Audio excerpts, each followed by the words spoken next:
Sir press conference है क्या sir? नमस्कार। आज मैं तो बैठा हूँ स्टेज पे। चीका मंडी के अंदर आया हूँ। स्टेज पे तो हूँ बैठा। आपने देखा कि जिंदल साहब गेहूं की बोरी उठा रहे थे। आज ये बोरियां उठने के इंतजार में हर मंडी के अंदर लाखों लाखों बोरी प्रेस कॉन्फ्रेंस गेहूं की पड़ी हुई है। ऊपर से बरसात और नीचे से अनाज नहीं उठ रहा। इन्होंने जानबूझ के अपने जो चाहते लोग हैं उनको ठेका दे रखा उठान के लिए। वो जानबूझ के उठान नहीं कर रहे। किसान खेत से अनाज उठा के मंडी तक नहीं ला पा रहा पूरा, क्योंकि मंडी के अंदर जगह नहीं है।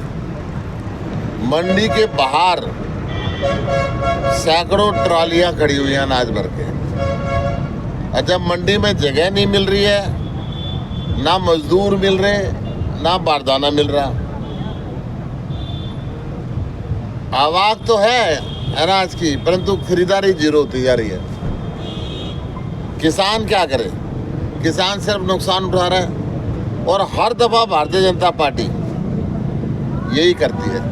अभी चीका मंडी के अंदर आप देखो लाखों कट्टे पड़े हुए हैं, कोई उठान नहीं हो पा रहा। छोटे किसान के पास साधन नहीं होता कि अपने साधन से बाजार के अंदर मंडी के अंदर गेहूं लाए। वो किराए पे लाता है, और जब 5-5, 7-7 दिन तक नंबर नहीं आता तो वो किराया उसको मारता है। उसको इंतज़ार करना पड़ता है, किराया उसके सिर पे पड़ता रहता है। पूरे हरियाणा के अंदर लगभग 15 लाख टन क्विंटल गेहूं खुले में पड़ा हुआ है। सरकार इसकी कोई व्यवस्था नहीं कर रही। पहले तो मंडियों में उठान नहीं हो रहा, मंडियों में नहीं जा पा रहा। डांड जैसी कई मंडियों में बारदाना नहीं दिया। मजबूरी के अंदर किसान अडानी के स्यालों की तरफ रास्ता कर रहा है। वहाँ पे कई किलोमीटर की लाइन लगी हुई है। उस स्यालों के अंदर जब किसान 2-2, 3-3 दिन लाइन में लगा खड़ा रहता है, तो वहाँ भी फिर फसल भीग रही है। पीने के पानी तक की व्यवस्था उनके लिए की नहीं है। कोई धूप के अंदर कोई छाया का इंतजाम नहीं किया कि बैठ जाए। जब कई दिन बाद नंबर आता है तो अडानी के कर्मचारी दसियों किस्म की उसमें कमी निकाल देते हैं गेहूं के अंदर। कि भाई क्या करें? कभी क्वालिटी ख़राब कहते हैं, कभी दाना छोटा कहते हैं, कभी उसके अंदर झाड़ कहते हैं, कभी नमी कहते हैं। फिर किसान औने पौने भाव पे बेचने के लिए मजबूर हो जाता है। जब वो किसान औने पौने भाव पे मना करता है तो कहता है गेहूँ उठा के ले जाओ। वो लेके कहा जाए, फिर दोबारा किराया लगेगा। वो फिर उसकी मजबूरी के अंदर छोटा किसान औने पौने भाव में अपनी फसल बेचने के लिए मजबूर हो रहा है। पहले तो कुदरत की मार, और फिर सरकार कोई मारने में कसर नहीं छोड़ रही है। सरकार को चाहिए था कि उठान कराता। भारतीय जनता पार्टी के कैंडिडेट ने कट्टा तो उठाया, 3 बार गिरा भी, परंतु ट्रक की बात नहीं करी कि कट्टे उठ के यहाँ से जाएं। पहलेदारी का तो काम करा, परंतु ये नहीं हुआ कि चले जाए कहीं। पहलेदार तो पहले भी बेचारे खाली बैठे हुए हैं। ट्रक का इंतजाम नहीं है। एक सोची समझी चाल के तहत बीजेपी ने पहले मंडी बंद करने की कोशिश की थी, 3 काले कानून लाई थी। सोची समझी चाल के तहत उठान मंदा हो रहा है। सोची समझी चाल के तहत वो चाहते हैं कि मंडियां बंद हो जाएं और बिहार की तरह, बंगाल की तरह, उड़ीसा की तरह फिर ये औने पौने भाव में गेहूँ, चावल, सरसों बिके, इनको एमएसपी ना देनी पड़े। जिंदल साहब किसान के देसी बन रहे हैं, मंडियों में जाके बोरे उठा रहे हैं, मजदूरों को अपना भाई कहते हैं, खुद को किसान का बेटा कहते हैं। परंतु मैं ये पूछ रहा हूँ, फिर ये किसान विरोधियों के साथ जाके क्यों खड़े हुए, जो किसान के लिए 3 काले कानून बनाए, किसान के सिर पे सुपकरण के गोली मारी, किसानों के लाठी मारी। किसान की स्थिति सुधारने के लिए काम क्यों नहीं कर रहे? या वो केवल वोट लेने के लिए किसान का बेटा कह रहा है और किसान की दुश्मन भारतीय जनता पार्टी के साथ जाके खुद खड़ा हो गया है। किस डर में खड़ा हुआ है? किसान की जो दुर्दशा इस पार्टी ने की है, किसान पे जो जुल्म भारतीय जनता पार्टी ने किया है, जुल्म का जवाब किसान वोट से देगा। आज अगर वो किसान हितैषी हैं और उनको हरियाणा प्रदेश में किसानों की लाई में कोई काम करना है तो नायब के घर के बाहर धरना क्यों नहीं देते कि बोरी क्यों नहीं उठ रही, क्यों अनाज खुले में भीग रहा है, क्यों इस तरीके का नाटक रच रहे हैं। दूसरी बात, नशा यहाँ पे घर घर के अंदर फैल रहा है और अनेकों किस्म के नशे फैल रहे हैं। नौजवान बच्चों की मौत हो रही है ओवरडोज नशे की वजह से। और नशे के अंदर यहाँ के लोग कहते हैं कि यहाँ का जो विधायक है कुलवंत बाजीगर, वो खुद नशा बेचता है। मैं कुलवंत बाजीगर जी से पूछना चाहता हूँ आपके चैनल के माध्यम से, 15 दिन उसकी गाड़ी डीसी ऑफिस में खड़ी रही नशा बेचने के कारण। लोग कह रहे हैं क्यों खड़ी रही थी और क्या सेटिंग हुई कि फिर बिना मुकदमा दर्ज हुए वो गाड़ी वहां से आ गई। 2 महीने गाड़ी एक बार उनकी खड़ी रही वहां पे डीसी ऑफिस में। कहीं ना कहीं जिस अधिकारी जो नशे के खिलाफ बोलता है, इसकी सूचना पे गाड़ियों को रोकता है, या तो उस अधिकारी के ट्रांसफर करवा देते हैं या सेटिंग कर लेते हैं। सर ये कौन सी गाड़ी थी और कब तक खड़ी रही है? किस समय? 2 महीने खड़ी रही डीसी ऑफिस में। जो यहाँ के लोगों ने मुझे, कैथल के लोगों ने मुझे बताया, कल मैं रात को कैथल रुका था तो उन्होंने बताया कि इनकी गाड़ी के अंदर नशा फेंका जाता था।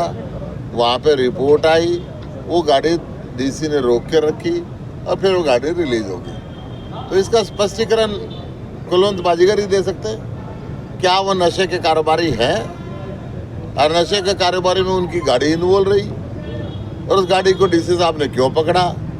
अगर नहीं पकड़ा, नहीं नशा था तो 2 महीने क्यों खड़ी रही वो डीसी ऑफिस में? इस बात का जवाब वो दे।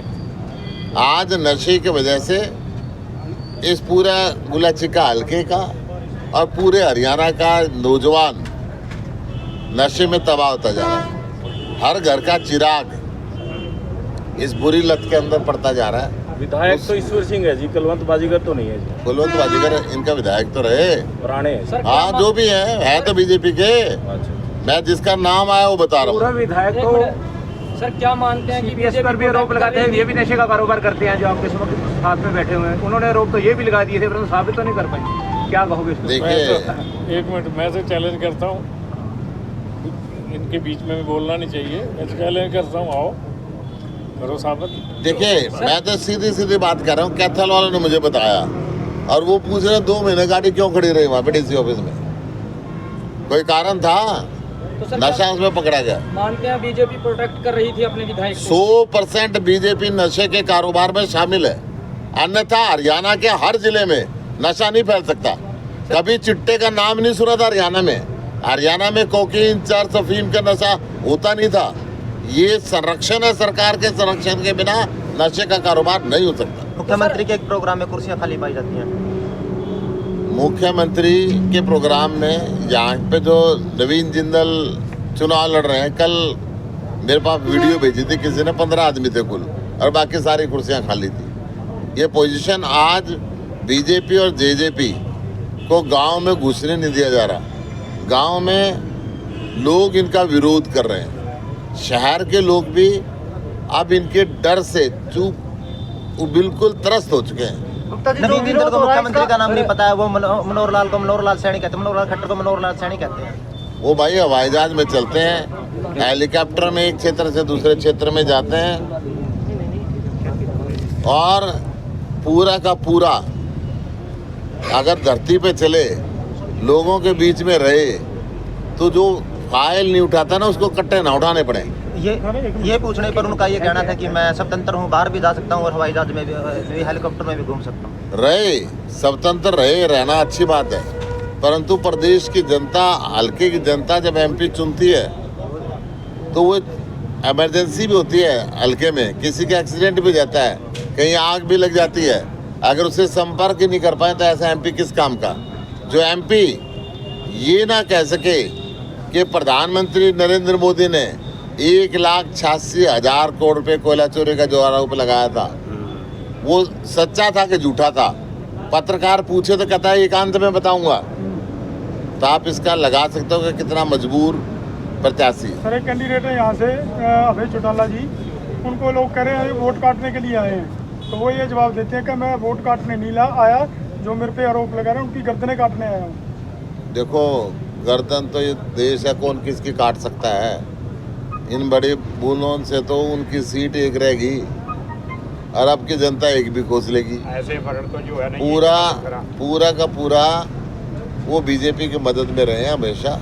ये खानदान ही बीजेपी की मदद में रहा है और अब भी बीजेपी के लिए काम करने के लिए आए हुए हैं। वो अपना जनाधार खो चुके हैं। सर आपने नशे की बात की, लगातार बीजेपी के लोग कहते हैं कि पंजाब से नशा हरियाणा में आता है, तो अब पंजाब में आम आदमी की जब पंजाब में बंद कर दिया आम आदमी पार्टी की सरकार आ गई तो हरियाणा नशा क्यों बेच रही है?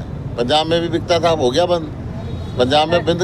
मैं ये कह रहा हूँ कुलवंत बाजीगर के भतीजे का नशे के तस्करों के साथ चलान हुआ था ना? हुआ था ना? इस बात को मानते हो? गाड़ी इसकी 2 महीने खड़ी रही, वो भी मान लेना, इंक्वायरी कर लेना। जब ये बीजेपी के विधायक खुद नशे के अंदर कारोबार में शामिल है तो इसका मतलब सरकार का संरक्षण है।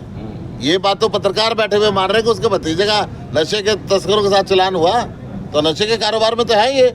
और नशे के कारोबार में जब है तो यही हम कह रहे हैं कि नशे के कारोबार में है, खत्म नशा खुद बेचती है बीजेपी।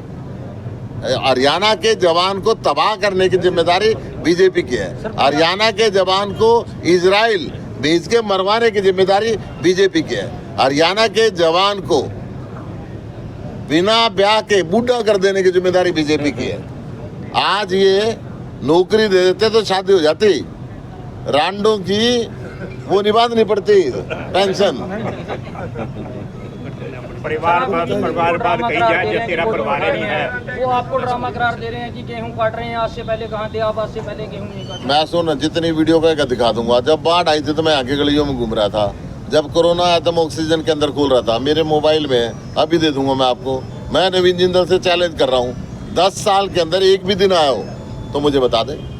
संसद के अंदर मैंने हरियाणा के बेरोजगारों की आवाज़ उठाई, संसद के अंदर मैंने हरियाणा के किसानों की आवाज़ उठाई, संसद के अंदर मैंने हरियाणा के व्यापारियों की आवाज़ उठाई, हरियाणा के अपराध की आवाज़ उठाई, हरियाणा के अंदर भ्रष्टाचार की आवाज़ उठाई। उसने एक आवाज़ उठाई हो, मैं चैलेंज कर रहा हूँ। सर बीजेपी का एक आरोप ये भी है कि आपके द्वारा लगातार आरोप लगाए जाते हैं, चाहे कुरुक्षेत्र के पार्क की बात हो चाहे अन्य बातों की हो, लेकिन उसको किसी भी प्लेटफॉर्म पर प्रूव नहीं किया जाता।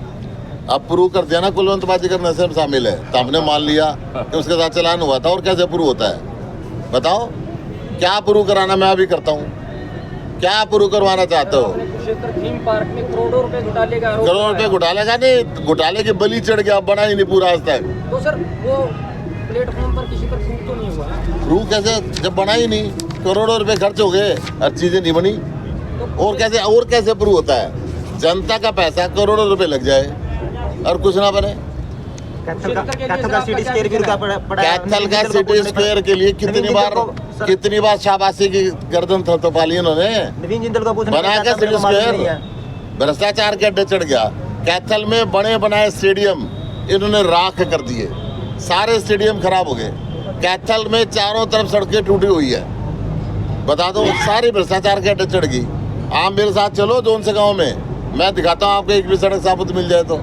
भ्रष्टाचार और कैसे होता है? जनता का पैसा खा जाए, ये प्रूव है। और ये जिसका प्रूव 25 मई को वोट का बटन जनता दबाएगी, वो सबूत सामने आ जाएगा। तो सर कुरुक्षेत्र के लिए आपका क्या विजन है? कुरुक्षेत्र धर्मनगरी है। कुरुक्षेत्र के अंदर भगवान श्री कृष्ण ने खुद गीता का उपदेश दिया था।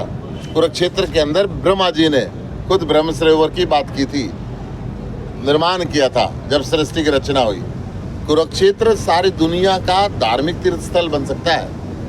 कुरुक्षेत्र के अंदर इन्होंने आज तक कोई सुविधा क्रिएट नहीं करी। कुरुक्षेत्र का इन्होंने और तो रिंग रोड भी नहीं बनाया। एक छोटी सी जयंती होती है, सारा कुरुक्षेत्र जाम हो जाता है। मैं आज चीका में बैठा हूँ, पेवा का पुल नहीं बना, 10 साल हो गए इनको पुल बनाते बनाते, पुल नहीं बना। पेवा से लेके यमुनानगर तक का नेशनल हाईवे सिंगल लाइन का पड़ा हुआ है। आज तक ना नायब ने ना नवीन ने कभी संसद में बात करी भाई ये नेशनल हाईवे क्यों नहीं बनाते 4 लाइन का। मैं ये कह रहा हूँ कि ये सिर्फ वोट लेने के लिए यहाँ पे आते हैं, यहाँ की जनता को गुमराह कर रहे हैं, वोट लेने के बाद दिखते नहीं। आज ही इलेक्शन के समय में अमेरिका घूम रहे हैं, तो इलेक्शन के बाद इनका क्या हालत होगी। अच्छा गुप्ता जी, जो आपने अभी जिक्र किया था कि जगह जगह भाजपा पार्टी के नेताओं का विरोध हो रहा है, लेकिन उनका कहना कि आपकी जो सहयोगी पार्टी कांग्रेस है उसके कार्यकर्ता है वो विरोध करवा रहे हैं। तो वो हमारी सहयोगी पार्टी को इतना ताकतवर मान रहे हैं ना कि सत्ता में बैठे हुए पार्टी के अंदर ना घुसने दें। इसका मतलब वो निकम्मे हैं, इसका मतलब उन्होंने जनता का काम नहीं किया, इसका मतलब वो भ्रष्टाचार में लिप्त रहे, इसका मतलब उन्होंने संविधान विरोधी काम कर रहे हैं, इसका मतलब वो लोकतंत्र विरोधी काम कर रहे हैं। अगर जनता आज कांग्रेस के कहने पे चल रही है तो उनको सत्ता पे बैठने का अधिकार वो नैतिक रूप से खत्म कर चुके हैं और उनको इस्तीफा दे देना चाहिए। तो क्या लगता है आपको, जो विरोध हो रहा है वो सही हो रहा है? देखिए, किसान एक बात कह रहा है, तुमने हमें दिल्ली नहीं जाने दिया, सड़क तुम्हारे बाप की नहीं थी, सड़क नेशनल हाईवे है, भारत का संविधान हर आदमी को परमिशन देता है, परंतु गांव तो हमारा है, हम ये कह रहे हैं हमारे गांव में मत आओ, इतनी तो बात कह रहे हैं। हम तो फिर कह रहे हैं भाई गांव में आने दो, तुम मत जाओ यार इनके यहाँ, परंतु किसी की भावना का हम रोक नहीं सकते। हमने स्पष्ट संदेश दिया कि जो भी है भाई बीजेपी वाले हैं और उनके सहयोगी 2-4 और उनके लिए वोट काटने के लिए आए हुए हैं, उनको जाने दो, तुम्हारी मर्जी है, तुम गांव में उनके पास जाओ या ना जाओ, परंतु जनता है, जनता अपनी मर्जी से चलती है भाई।